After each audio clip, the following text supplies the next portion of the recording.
New York Congresswoman Nicole Malliotakis. She's the Republican Conference Assistant Whip and a member of the House Ways and Means Committee. Congresswoman, thanks very much for being here. What's your reaction to this indictment? Well, obviously, it's very concerning. I'm very concerned for the future of our city. It seems that there's so many people around this mayor that have already left the administration. It makes it difficult to govern, and we have so many problems right now. Everything from this mass illegal migration, gang members taking over the streets of New York City who are foreign gangs that are committing crimes. We have other public safety issues. We have a crumbling transit system. We have an education system that is not teaching our children what they need to know to survive and have a successful future. So there's a lot of problems right now, and I'm very concerned what this means for our city. And I think we need this mayor to step aside for the sole reason that we need this city to function, and it just cannot function and be governed right now by him and, again, the people that have already left. We need new leadership. Yeah, and that's the issue that Michael Balboni brought up earlier. Michael, it's like, what happens now? Who's running New York City with 10 million migrants in America and, 200,000 in New York City right now? Yeah, Congresswoman, when you take a look at the administration right now, as you pointed out, so many leaders have left. But what you know is that if you're in this administration, you're really nervous about who's wearing a wire, who's going to come knocking on your door. And so you're not thinking about anything else, to your point, especially within the police department. I mean, your thoughts on the brand new commissioner suddenly having his home raided for documents that he may have been retaining from years ago. So what do you think is going to be the future for the New York City Police Department as it moves through this period? Well, these police officers are already suffering under the current laws that the Democrats put in at the city and state level. They have had their hands tied. They have taken away their qualified immunity protection. They have made it miserable for police officers to do this job. And this is only going to bring more apathy and low morale to the rank and file. We know that we had 41,000 police officers on 9/11. We're now down to 33,000. This is not good for the city. We need more police officers, and there's a attitude that they're going to no longer defund the police, but now they're just simply driving them out by making their jobs difficult and lives miserable, quite frankly. So I think this just adds to the apathy problem that we have in the rank and file. But I'll also say this. There's more investigations that are taking place by the federal government. We know that they're looking at no-bid contracts, security contracts, contracts related to this migrant crisis that are companies that were previously owned by people very close to the mayor. That is another investigation that's currently ongoing. So I think it is the tip of the iceberg, and I think you're right. I think there's probably more coming after this, and that is why you saw so many people flee the administration so rapidly. Well, I mean, Curtis Sliwa was on Instagram yesterday saying if the public defender, Jumane, if he takes over and is running the city, New York City is over. What is your take on this lefty Democrat who actually could be an interim leader here?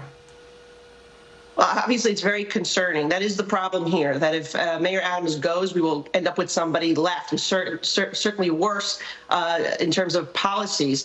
The good news is that within 80 days, there would need to be a special election, and it would be a nonpartisan special election. So you have an opportunity to elect somebody, not just by party label that often happens in New York City, but maybe somebody who's a business leader, someone common sense with managerial and good management skills, somebody who's run a large organization. I throw out somebody like a Michael Bloomberg or a John Katsimatidis. That type could be the mayor, at least for an interim period, to clean things up. And that's really what we need. Look, the taxpayers of the city, $119 billion. That's what the city spends. A lot of it goes to thousands of organizations via these large contracts. So we need to get back to the basics here of governing this city. People need safe streets, clean streets, good public transportation, great quality education for our kids. We need to get back to the basics. The city's spending and wasting so much money, and perhaps it's corrupt because that's why these investigations are continuing into this administration.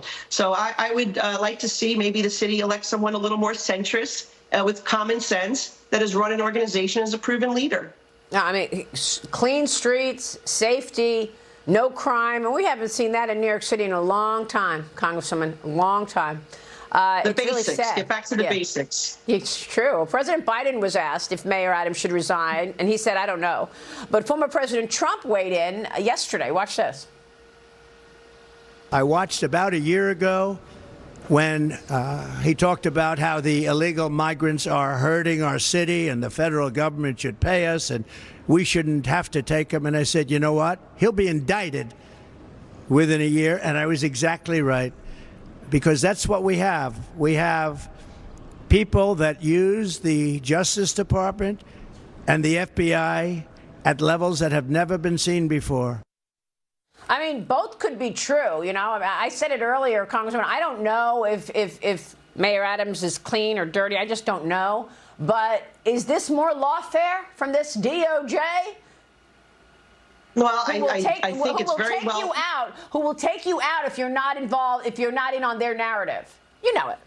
Well, I think it's quite possible that he was targeted, but obviously they did find something here as well, and that is why the indictment came. What I would say is if the mayor truly believes he was targeted and that this administration is weaponized, why did he endorse Kamala Harris so quickly? That's the question I have for him, because now he wants to say that he was targeted, and that may very well be, but why would you endorse an administration to continue for another 4 years of this weaponization? We know there's only one person that will end this weaponization by our government, and that is President Donald Trump.